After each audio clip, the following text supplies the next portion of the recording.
Okay then, time to dedicate this video to a man by the name of Martin Armstrong, as I explained, but I'm going to explain it again. Was thrown in jail several years back on some nonsense trumped up charges because he wouldn't tell the club how he came up with his models worked, how he came up with the data, and they were so freaking accurate. They wanted to know. He wouldn't tell them. He got thrown in jail for contempt of court, and contempt exactly how, no answers were ever given. He had to go to the Supreme Court somehow, got through 2 years, finally got out, whatever. So when I hear a guy like this talk, or he has a chart or what have you, I kind of want to look at it, kind of like the Webbot, and I want to show you what he's had on here for years, called 2015.75, which essentially is October 1st, 2015, and the changing of things as you know it would be a very easy summary. Changing of everything as you know it started October 1st, 2015. And he shows a bunch of different things with the economy, the markets, real estate. And this particular chart is specific to real estate. So as I've said before, I want to take my silver when it starts to really go crazy high, sell it, find collapsing real estate happening at the same time if I'm to be so lucky, and go buy a house free and clear that I own. No payments, no nothing. Because this chart, which I'm going to show you right now, and I'm going to read you a couple paragraphs of his huge document. It's probably 100 and something, maybe 200 pages. Available free on the web. From 2012, he actually had this article. So this picture here, it says real estate, the 78-year long wave. Martin Armstrong, all rights reserved, which should be covered under fair use section of copyright law, that I'm only using a tiny, tiny piece of someone else's work and I'm discussing it for news purposes. 1998.55. Let's look at that one. So halfway through 1998, we have this little peak, then a drop. That's interesting because we had what? The tech bubble bursting shortly thereafter. That's interesting. 2007.15, the first part of 2007, peak in real estate, whatnot. Also, markets crashing, 2008-9, boom. We go down to, again, where he sees this little dip down here, which is 2012.35. Only to go up to 2015, almost the end of the year, and then start falling off a cliff. Now, this is specific to real estate. This particular one, yet the same little squiggly stuff, lines and stuff in here, relate to other markets, which we're going to get into in a minute. But this one, 2015.75, goes all the way down to 2032.95. So you're talking the year 2033.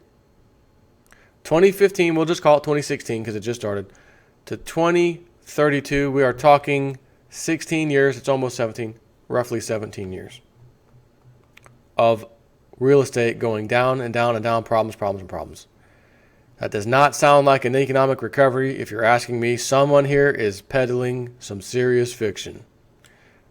Or someone here has a chart that is very accurate and knows it and was thrown in jail because of it. I think I'll go with that one. So, anyone thinking about the old real estate? Should I get into real estate investment, buy and flip houses? Don't know about that. Buying your own house free and clear? I do know about that. Good idea. But right now, not a good idea. Because we got a ways to go, as you can see with this chart. However, I will be the first one to buy a house as fast as I possibly can should silver make its move. And I mean a nice move. Like, oh my God, I'm doing videos. Hell, just a few months ago, I was talking about $30 silver, and today I'm talking about $120 silver, plus the premium. It's actually about $140.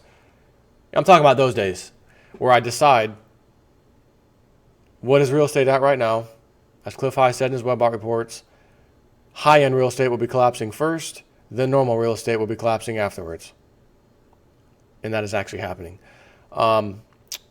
Again, very, very, very preliminary phase. So, $120 silver. How much silver do I own? Blah, blah, blah. How much is that house that I would really love to have? It's on 5 acres. It's such and such, whatever. maybe like a dream house kind of a thing that you never thought you'd ever be able to get, but the guy's desperate, he's scared, he doesn't know what the hell's going on, has not been paying attention to JSNIP4 or the Webbot or SGT Bull or anybody else. Or Greg Manarino, throw him in there too, my buddy. And for my religious folk, Pastor Dowell, throw him in there too. Because I really like that guy. Fantastic dude. Anyways, I want to read you this. The sector with the longest frequency tends to be real estate. The cycle appears to follow a generational cycle, which in many ways is like planting a new crop of soybeans.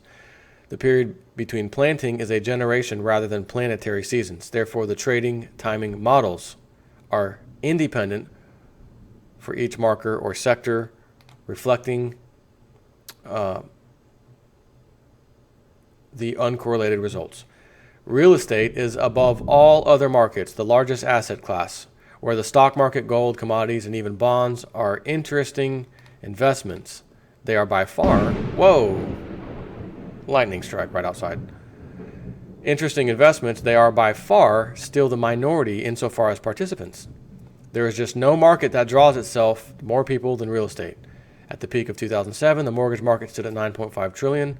It is this key cycle in real estate that truly affects the sustainable length of profound economic depressions.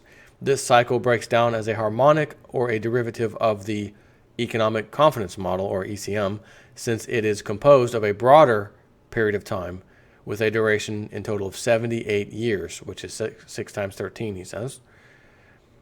When this cycle turns down, it is a profound event, for it affects the entire population on a wide scale. The decline from the major high consists of a period duration of 26 years. This leaves us with a wave of generally rising prices through short-term recessionary periods of roughly 52 years, 51.6 years to be precise. In other words, we are dealing with the ECM that has been extended through a longer contraction phase of 26 years that combines into a major wave of 78 years. The Great Depression saw the value of real estate simply collapse. The land that had sold for $2 an acre, man, think about that. Oh, $2 an acre back. During the mid-1800s, fell to a mere 30 cents an acre during the Great Depression. Foreclosures were massive, and auctions for pennies on the dollar became very commonplace, as pictured here in 1935. They have a little auction setting at a barn-looking deal. Franklin Roosevelt, on June 16, 1933, signed the Banking Act of 1933, a part of which established the FDIC. However, part of the banking crisis was the typical model, where they borrowed short-term and lent long-term, especially into mortgages. The concept of mortgages to buy property has been around since ancient times. Nonetheless, the 30-year property mortgage is a much newer idea. The 30-year mortgage came into existence as a solution to financial problems that were common during the Great Depression. The idea was to extend the time to enable people to buy property with little down. This was seen as a way of reviving the bear market in real estate. Now, where else did we see that? Car loans, 3 years, turns to 4 years, turns to 5 years, which 5 years has been pretty typical. You get a car loan, it's a 5-year loan, 60 months, blah, blah, blah. Which now goes to 72 months and even 80 months. You can now buy a car and pay for it for 7 years. And I guarantee, without even looking, hell, I'm here right now, ain't I? Let's look. Let's just see if I'm crazy or not. 10-year car loan. Google. 10-year? Is there such thing? Over the past 10 years, are you interested in getting a car loan for 120 months? Keystone Auto Loans? Excuse me. Oh. And there's a 97 month also. 120 month car loans. Keep in mind that this is an unbelievably long time to be paying off an auto loan, and it sure does exist. It sure as hell exists. So 5 year has become 6 years, 7 year, 8 year, 9 year, now 10 year. What are they doing? Taking something that's way overpriced and extending the time you can pay on it. So let's, like he said, back in those days, you didn't have a 30-year mortgage. You had a piece of property, a house, whatever, you bought it pretty quickly, it was paid off. Until things got out of control, the bankers struck, the old banksters, and their Great Depression that they put on people. They manufactured that. They made it happen. J.P. Morgan himself scooped up all of the failing banks that he wanted for pennies on the dollar. Then asked the Federal Reserve, go ahead and bail out the banks. And they did. They tightened the money supply. You ready? Yeah, I got all the banks I have. Okay, now we'll loosen the money supply, make money easier for people to get, etc. That's what they did. So if we've been on this 30-year mortgage thing for a long time, and boy have we, don't tell me we're going to go to 50 and 60-year mortgages, right? That's not going to happen. This is the end. The 30-year mortgage was it. And they tried to do that in 2008. Remember, I need you to redo my mortgage, right? My adjustable rate went way up. I can't pay for it. The law that Congress passed says you got to work with me. All right, we'll work with you. How much you owe on your house? It looks like our paperwork says you owe $300,000. Yeah, but my house is only worth $150 after this crash happened in 2005, 6, 7, 8. The building up and then crashing. It's only worth $150, but I owe $300 to you. Well, that's okay. Oh, you can lower what I owe? No, we can't touch that. We can extend your payments. We'll extend them. We'll put them on the backside so you can pay them later. Catch up later. See how that works? But even that has failed, and is currently failing still. So when I see this old chart right here, that tells me there ain't no more tricks up Uncle Sam's or anyone else's sleeve. Ain't going to happen. Now it's time to pay the piper, as they say, crashing real estate prices, which is why I told you after I left my house, fought Bank of America, we settled, took a bunch of cash. They gave me some cash to settle. I agreed. My wife has great credit. I said, we're not even going to attempt to get a house. We are going to live and pay rent for a little while. 2 years possibly, maybe 3. We'll have to see what the market's like. But I got a sneaky suspicion we're going to have a hell of a deal to get one of these days in the near future. So I don't even want to think about buying a house when I had a real sneaky suspicion the prices are going to be crashing. Prior to the Great Depression, home buyers were typically asked to make a down payment of 1/3 of the sales price, and loans were only extended for periods of 5 years to sometimes 10 years, with interest rates reaching at their peak, in other words, the highest that they would get, 8%. This presented a major problem. Not merely were people unable to make their mortgage payments, trying to sell such properties were limited by financing as well. This restrictive lending system fed into the economic crisis, and the number of mortgages collapsed from 5,778 in 1928 to just 864 in 1933. Talk about cleaning out the people. Faced by this massive collapse in mortgages and widespread foreclosures, President Roosevelt pressed for the passage of the Homeowners Loan Act. In 1933, this bill established the creation of the Homeowners Loan Corporation, which made loans to those in danger of losing their homes. Sounds kind of familiar, doesn't it? The lending terms were much more generous than were found in previous mortgage loans, as loans amounts up to 80% of a home's value were made, and the interest rate was 5%. Additionally, the homeowners could borrow money for up to 25 years. Again, where have we heard this type of stuff before? Oh, absolutely incredible. So from 2007, 2012, then we have this little rally, which is exactly what I've seen in the housing market. So have you. This is funny because the housing prices were really low in 2011, 2012. This house that I'm sitting in, really a 4-bedroom, 3-bath. I used to live in a 1,532 square foot, 3-bedroom, 2-bath. It was our first home before we had kids. Had a third kid, wasn't expecting a third kid. We're going to have to get out of this house one of these days. Long story short, as I came here. We're renting this house. This is a 4-bedroom, 3-bath, 2,900 freaking square feet. I'm thinking, man, this is a big house. Old J. Snip Ford never had a house like this. Old J. Snip Ford was living in a 1,500 square foot house. Wow. My mortgage payment at the other house was around $1,200, 11 something. The rent payment here is $1,550. Hold on, I've got twice the size of the house though. Interesting. However, I looked at the up in Zillow. Wonder what this house sold for. Out of curiosity. Oh, it sold in either 2011 or 2012.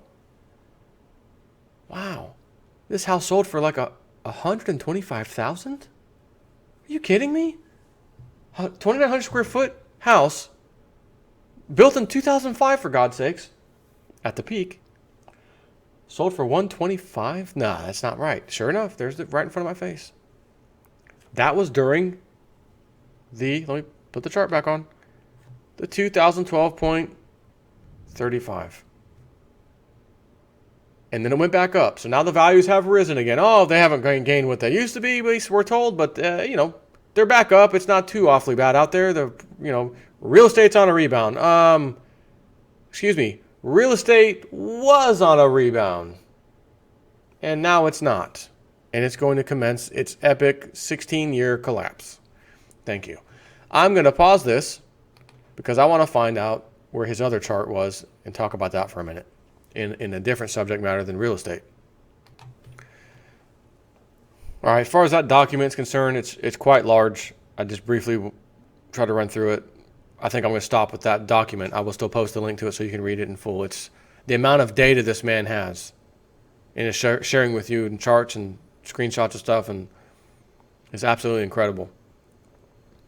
So he has what he calls the economic confidence model, as I mentioned before, the ECM. And this one goes from that 2015.75, just like the other one, down to 2016.85, which is October 28th, 2016. Then it actually goes up, this little bump up to 2017.9, so about a year later, 2017, then back down. Then 2018.89, back up. Matter of fact, this isn't it. Let me get rid of this. See if we can just take a little peek for you. Over here. Nope, it is not possible on this one. I want to share it with you. Hang on. All right, so here it is. Got all the dates and everything in there. This one goes out to January 18th, 2020. Economic confidence model.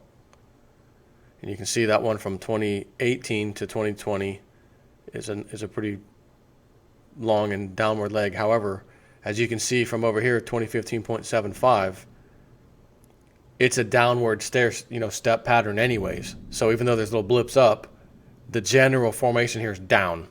That's the point.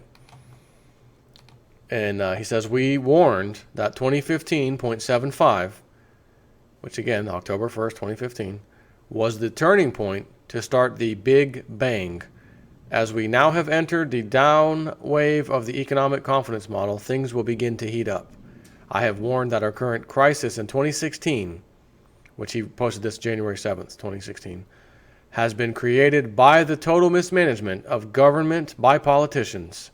This year will mark the beginning of the problem of government never paying off debt. Instead, they roll it and add it year after year. Well, 2016 will mark an outrageous roll as the equivalent of nearly half of the USA's national debt has to be refunded. Major economies need to raise about 7.1 trillion US dollars to refinance debt. Germany alone has around 203 billion euros of new debt that it has to sell, which is a considerable challenge in view of the fragile global economy. Welcome to Big Bang.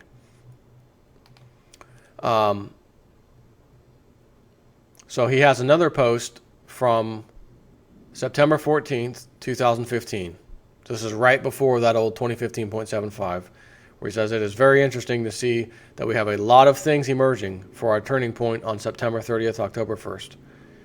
This is the day the funding of the federal government stops, and many are speculating that the government will shut its doors thanks to the conservatives in the Republican Party.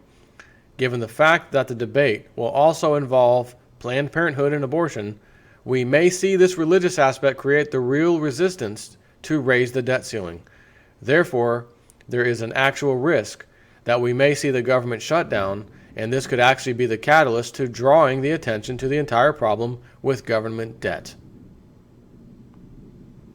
So, as we saw, that's exactly what happened. Planned Parenthood was in there. We're not going to fund this. If you put that in there, oh, wait a minute, last minute, we're scared, we're going to fund it. Never mind, raise the debt ceiling, have a nice day. And remember, they didn't put a limit on it this time. There was no limit. It just said we have to relook at it again, I think in 2017 sometime, to determine what we're going to do with it. But until then, you can do what you want with it. Go as high as you need to go. And as I reported the other day, one day went by and $100 billion was added to the national debt out of nowhere. And as I mentioned then, it wasn't like they were having a congressional session of meeting and we've been robbing Peter to pay Paul because you guys failed to kick the can down the road longer when we needed you to. So now that you've agreed to pass this law, now we got to refund where that money came from.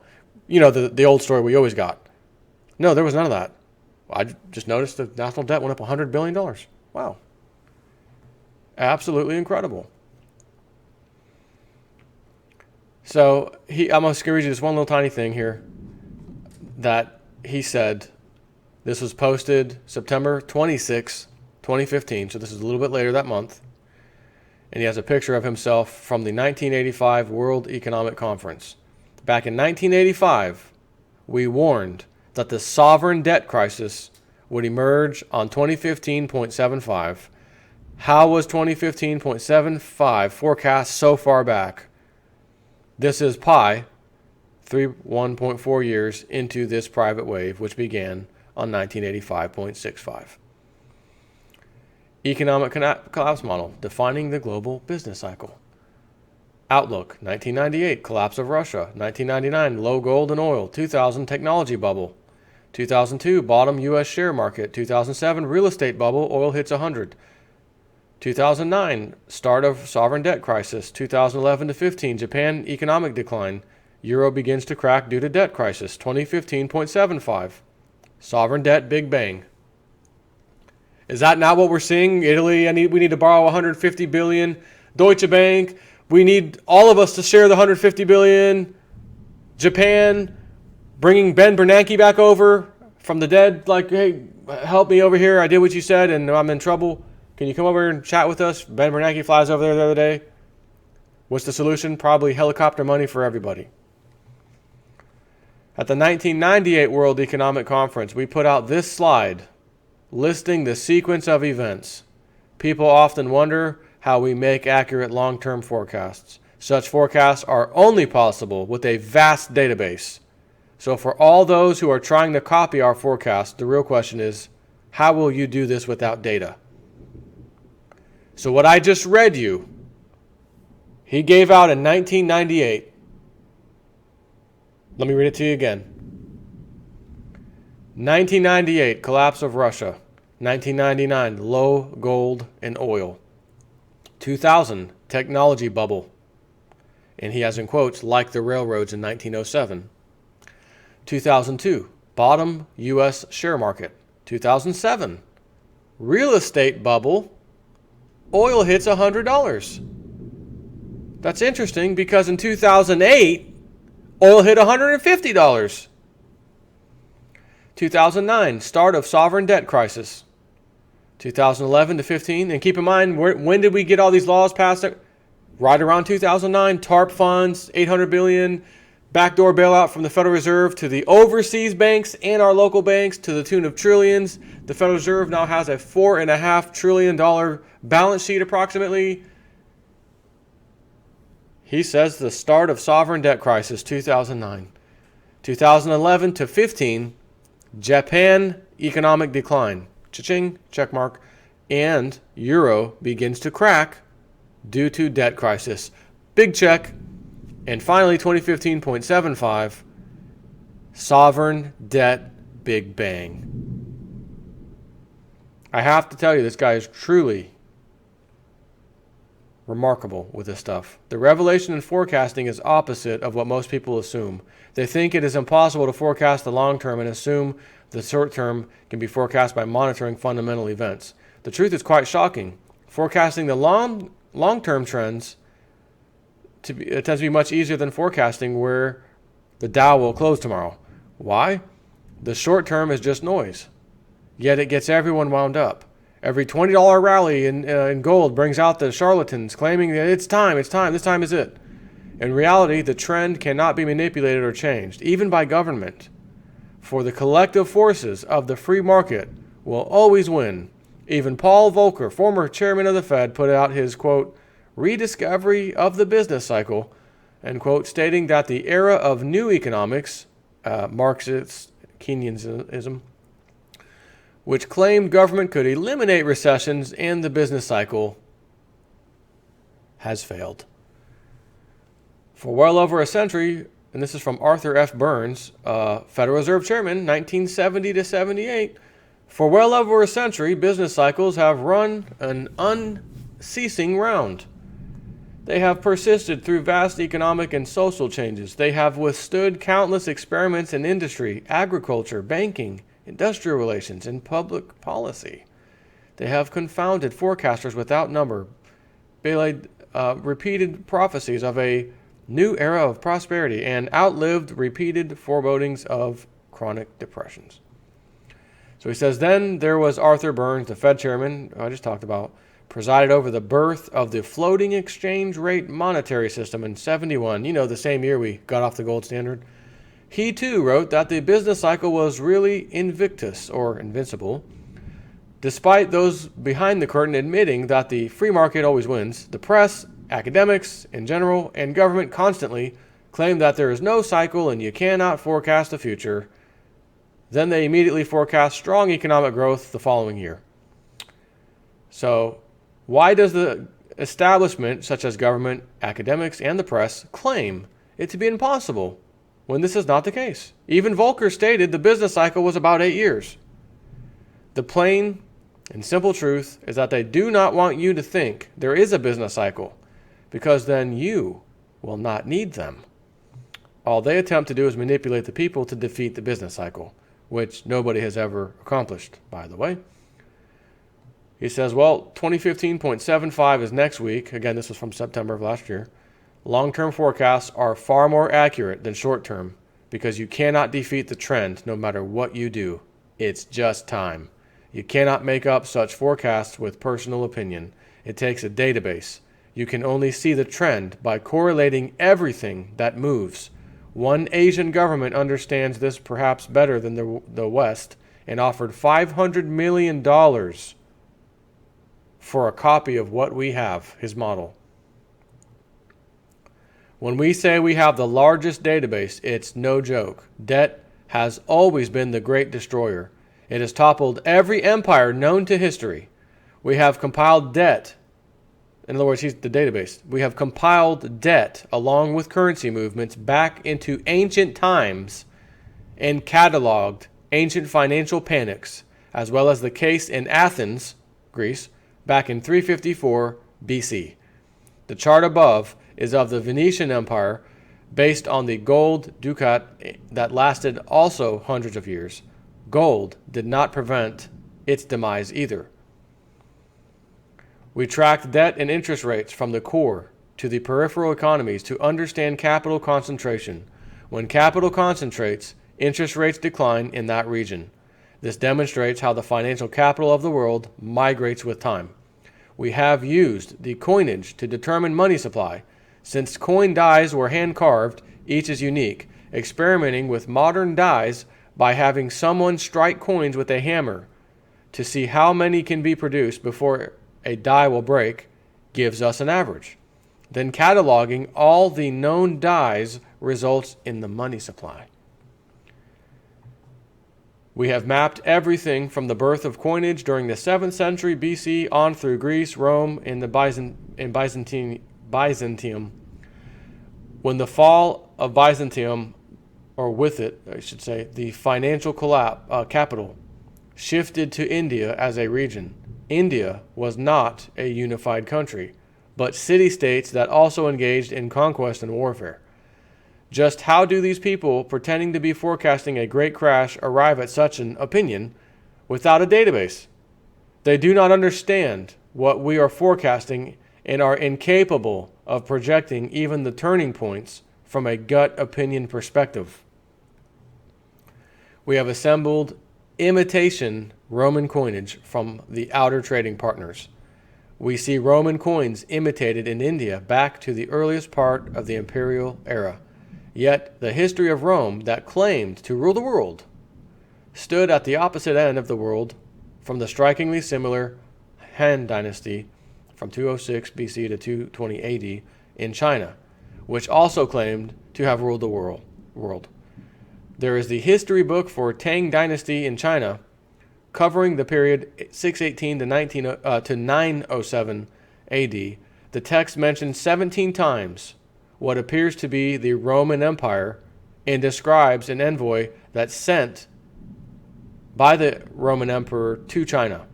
The Roman Emperor was recorded to have been Anton or Marcus Aurelius Antoninus. The account of such an envoy visiting the older Han Dynasty predates the Venetian traveler Marco Polo by more than 1,000 years. We have assembled trade flows on everything we could lay our hands on. As we approach 2015.75, you can see this trend changing. This 5,000-year low in interest rates shows the excessive hoarding and concentration of capital in the West. We can also see the debt crisis is unfolding, which is no longer just with Greece. France and Japan experienced downgrades just last week. The trend is so obviously concentrated in our debt problems as emerging markets have issued since 2007 dollar-denominated debt, which is about half that of the entire debt of the United States. We are seeing economic chaos unfold in Brazil and Venezuela as well. The insane construction of the euro undermined the entire European banking system. The solution of the ECB, hide the truth, which he has a link to his own page. The U.S. debt ceiling is coming up on the very day of the turning point, and this time religion is involved.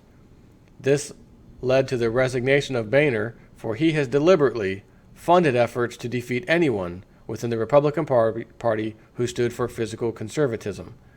Then we have Trump rising in the polls because he is not under anyone's control. So his final thing says, as 2015.75 emerges, we will move into the pi target from the start of the economic confidence model on 1985.65. This will bring us to January 2017, which is also the target for the cycle of war. The correlation between our models for 2017 will be the topic of the 2015 World Economic Conferences. We will have 2 years ahead of us, and 2015.75 is just the beginning, not the end. This is a major change in trend of monumental proportion.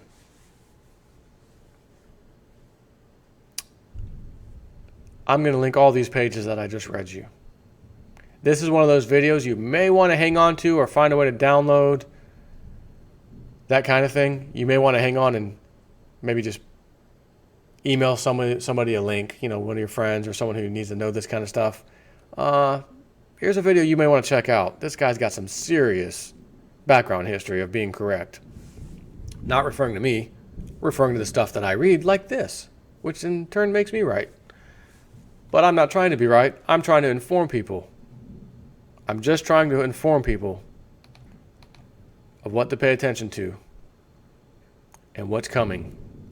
So is it no shocker that right now in July of 2016, the gears of war and the drums of war are absolutely beating? I just heard a few days ago, Osama bin Laden's son is getting ready to get people to attack us in America, along with ISIS. And what does Gerald Celente say?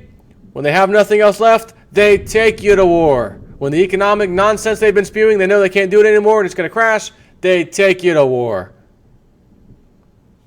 Is it no surprise we get this nonsensical news about Osama bin Laden's son? Everybody's an Osama, he says. Everybody's a bin Laden. We need to attack. Okay, right. Kind of like the times when Osama bin Laden was in front of the podiums in COINTELPRO or whatever the other one was, would be the only entity that could get these videos on the face of the earth.